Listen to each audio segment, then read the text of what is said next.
And part of what I found in my personal journey was the importance of expanding your comfort zone and really doing things that you're fearful of. Yeah. And I saw that that's the one thing that got me to more and more freedom. Because once you do it, then you're like, oh, wow, I did that.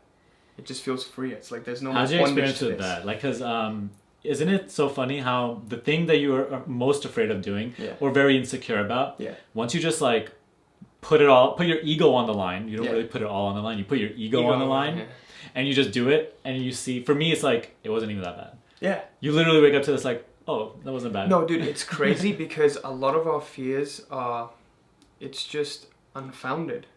Like, I've had roommates who were homosexual and they were just completely afraid because their families were just, you know, completely like Catholic, right?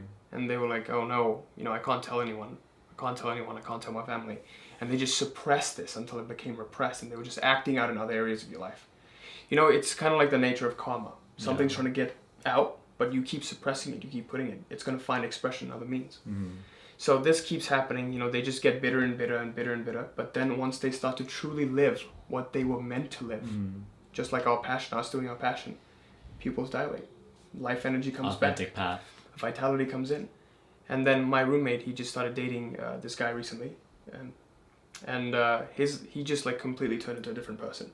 But those fears that he had of not being openly gay, it was just completely unfounded. It was just him making this up. No one really cares. Like other people just don't really care that you are. And then this happened in another instance. Like people just, you know, it's better to like not, because he was on the verge of killing himself. Wow. That's the point he got to. He was like, this other friend, he said he would walk on bridges and always think about jumping off. Wow. And one day he just tried to take a lot of pills and overdose. It's getting a little dark, but but you know, we're keeping it real. But yeah, he just like wanted to end his life. And after he opened up to his parents, turned out his parents were open with it. They were completely cool with it. But he was the one who was afraid because of how he'd thought and perceived society would see it. And it's like a lot of our conditioning that we're getting unconsciously. Right? That perspective, that it literally creates that experience that is so real. Like you really think that it's like do or die. Yep. You know, like if I do this, there's a lot of consequences, but only as long as you are looking at life from that perspective. So it's like, it's crazy. There's a big lesson to be learned there. As long as you are, you know, fearful about what you want to do and you're really afraid like what might happen and everything like that, you will continue to manifest a reality in which those consequences, that kind of same mindset, those type of same people criticizing you they exist. And so you continue to manifest a reality of fear, of those types of negative emotions.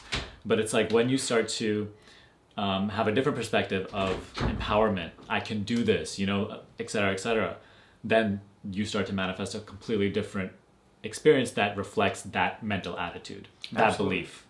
Absolutely. And yeah, a big experience that I had recently of overcoming my fear was going into the ocean.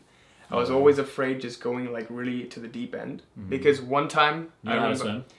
I know a little bit how to swim, like a little bit, but I can like out survive. It's not like I'm in the same boat. Like even though I took that swimming class recently, like I'm in the same boat. If you put me in 10 foot, I wouldn't be able to tread like a professional, but I would like have doggy paddle and like exactly. But I always had a fear of just going to the deeper end for some reason and the currents, because one time I was at the beach, I would say this was 3 years ago at Jones Beach, and the waves were really rowdy and it pulled me in, dislocated my shoulder because it was dragging me across. If you get caught wrong, it can like really drag you in.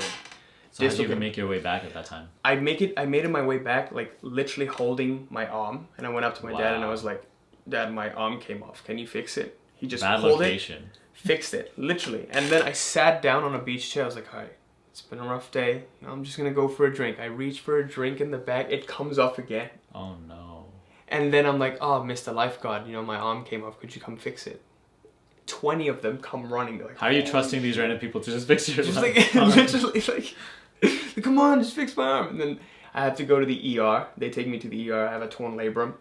And it just takes some time, but you know, it's completely healed now, thankfully. So after that, you had that built-in fear. I had this built-in fear, like, ocean, oh no, scary. But I could never just really go into the deeper ends. But then this weekend, a week ago, we went to the beach and I went with my girlfriend, and there was just this irrational fear of going, not irrational, but it's just like, the fear of losing Based on life. past experiences.